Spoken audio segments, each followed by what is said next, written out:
ओम नमो भगवते वासुदेवाय। मार्गशीर्ष महात्म 15वां अध्याय। भगवान कहने लगे कि हे ब्राह्मण, आपके प्रश्नों का उत्तर मैं क्रम से देता हूँ, आप सावधान होकर सुनिए। मार्गशीर्ष मास में भगवान कीर्ति नामक स्त्री के साथ वास करते हैं। इसीलिए जैसा कि पहले बताया गया है, केशव का पूजन कीर्ति के साथ करना चाहिए। ब्राह्मण को केशव और ब्राह्मणी को कीर्ति समझकर दोनों के वस्त्र भूषण धेनु आदि से पूजन करें। हे वत्स, इस प्रकार सपत्नीक ब्राह्मण की पूजा करने से हम ही पूजित होते हैं, इसमें कोई संदेह नहीं है। इसीलिए उनके पूजन से हम ही संतुष्ट होते हैं। मुझको प्रसन्न करने वाले अनेक प्रकार के दान आदि करें। गोदान, भूमि दान और विशेष करके स्वर्ण दान करें। वस्त्र दान, शय्या दान, अलंकार का दान तथा मुझको प्रसन्न करने वाला ग्रह दान करें।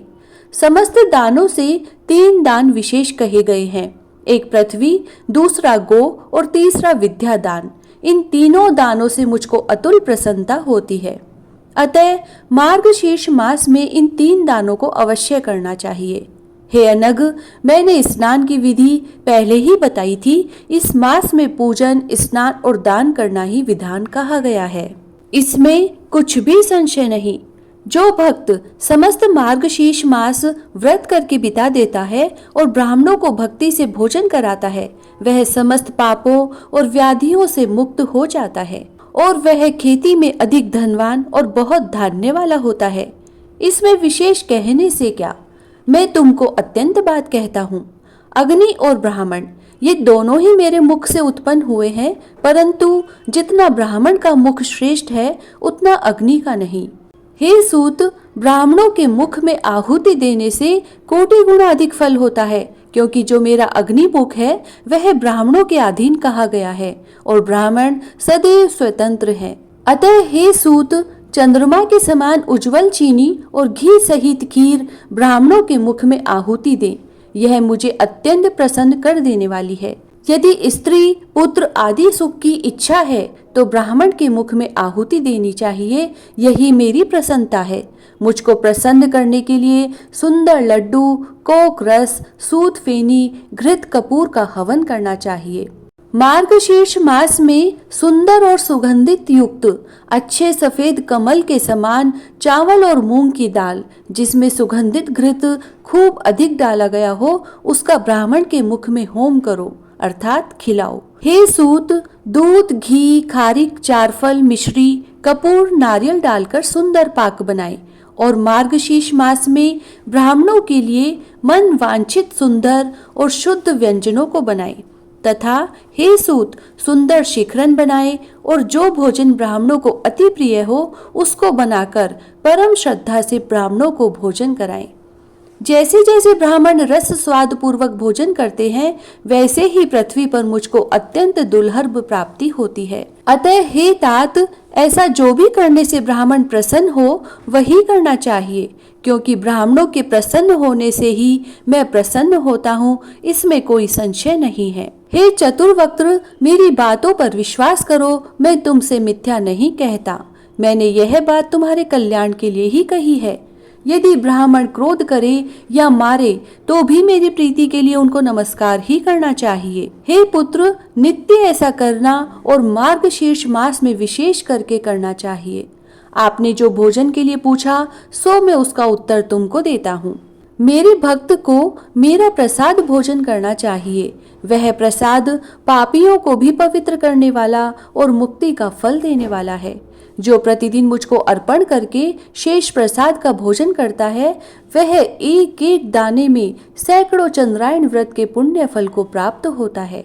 जो भोग लगाने से बच रहा हो, यानी जो अर्पण किया गया हो, भक्तों के लिए यह 2 ही प्रकार का भोजन है। तीसरा प्रकार का भोजन कोई और नहीं है। यदि इनके अतिरिक्त कोई भोजन करता है तो उसको चंद्रायण व्रत करना चाहिए। जो मुझको अर्पण किए बिना अन्न जल कुछ भी भोजन करता है, वह अन्न श्वान विष्ठा के और जल मदिरा के समान होता है। इसीलिए हे पुत्र, अन्न जल तथा औषधि पहले मुझे अर्पण करके भक्त जनों को पश्चात परम भक्ति से भोजन करना चाहिए, क्योंकि वह प्रसाद अपवित्र हो तो भी पवित्र करने वाला होता है। मेरा प्रसाद पापियों को भी तीर्थ यज्ञ आदि का फल देने वाला, कली के दोषों का नाश करने वाला और सुंदर गति को देने वाला कहा गया है। दूसरे देवताओं का नैवेद्य खाना और अभक्तों का पकवान खाना नरक में ले जाने वाला होता है। अब मैं तुमसे बोलने का जो प्रकार कहा गया है सो कहता हूँ, तुम सावधान होकर सुनो। मैं तुम्हारी प्रसन्नता के लिए गुप्त से गुप्त बात कहता हूँ। यह मेरी प्रतिज्ञा है जिसको सुर और असुर भी नहीं जानते। मन, वचन और कर्म से जो मेरी प्रिय लक्ष्मी को प्राप्त कर लेता है, मार्गशीर्ष मास में विशेष करके मेरा नाम कहना चाहिए और मुझको प्रसन्न करने वाला कृष्ण कृष्ण कहना उचित है।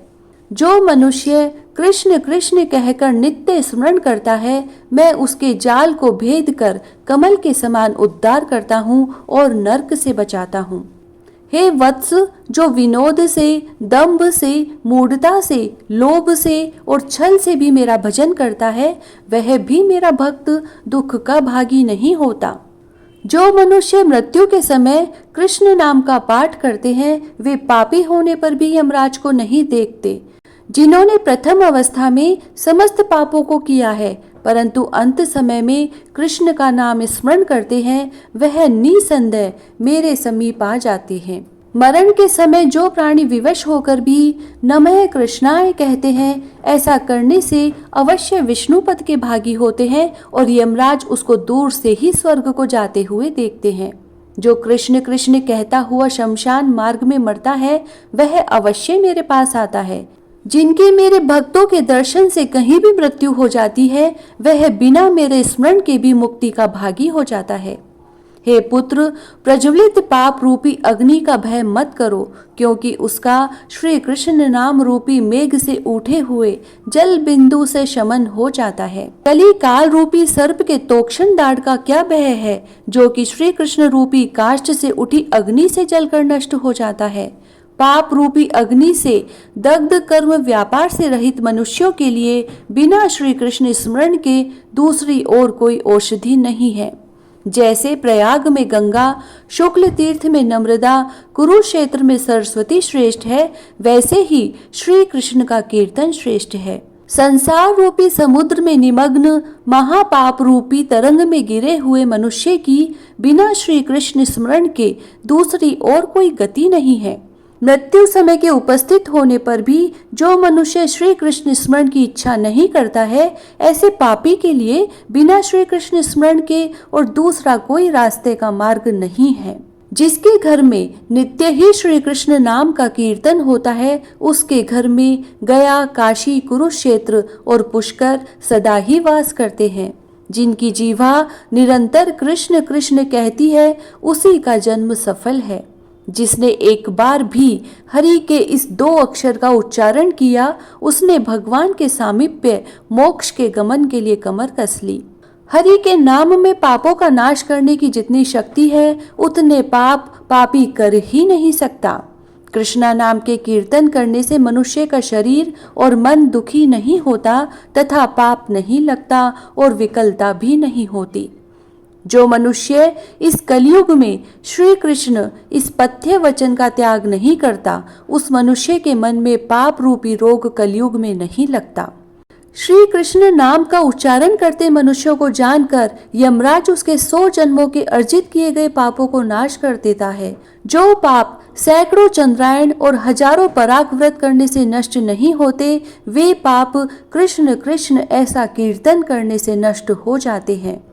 दूसरे करोड़ों नामों के उच्चारण करने से मुझको कभी इतनी प्रसन्नता नहीं होती जितनी श्री कृष्ण का नाम लेने से अधिकाधिक प्रीति होती है। करोड़ों सूर्य और चंद्र ग्रहण को जो फल कहा जाता है, वह फल कृष्ण कृष्ण के कीर्तन से मिल जाता है। गुरु की स्त्री के साथ गमन तथा स्वर्ण आदि की चोरी जैसे महापातक रूपी घाम ताप से हिम के समान नष्ट हो जाते हैं।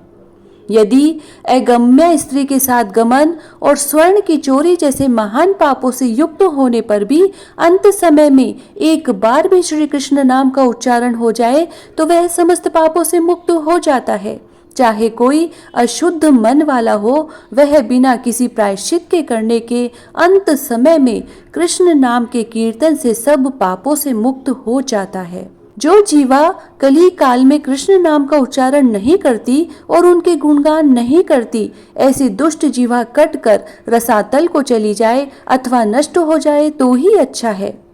हे पुत्र, कलयुग में जो जीवा श्री कृष्ण के गुणों का कीर्तन करती है, वह अपने या दूसरे के मुख की हो यत्न पूर्वक वंदना करने के योग्य है। जो जीवा दिन तथा रात्रि में श्री कृष्ण के गुणों का कीर्तन नहीं करती, वह उस मनुष्य के मुख में जीवा के रूप में पाप वाली लता कही जाती है। जो जीवा श्री कृष्ण श्री कृष्ण श्री कृष्ण श्री कृष्ण भगवान नाम का उच्चारण नहीं करती, वह रोग रूपिणी जीवा है। ऐसी जीवा गिरकर 100 टुकड़े हो जाए। जो मनुष्य प्रातःकाल उठकर श्री कृष्ण नाम के महात्म को पढ़ता है, उसके लिए मैं कल्याणों को देने वाला होता हूँ, इसमें कोई संशय नहीं। जो मनुष्य तीनों संध्याओं में अर्थात प्रातःकाल, मध्याह्न काल और सायंकाल में श्री कृष्ण नाम के महात्म को पढ़ता है, वह अपनी समस्त कामनाओं को प्राप्त करते हुए मरने पर परम गति को प्राप्त होता है। इति श्री स्कंद महापुराणे मार्गशीर्ष मास महात्म 15वां अध्याय समाप्त हुआ। जय श्री राधे।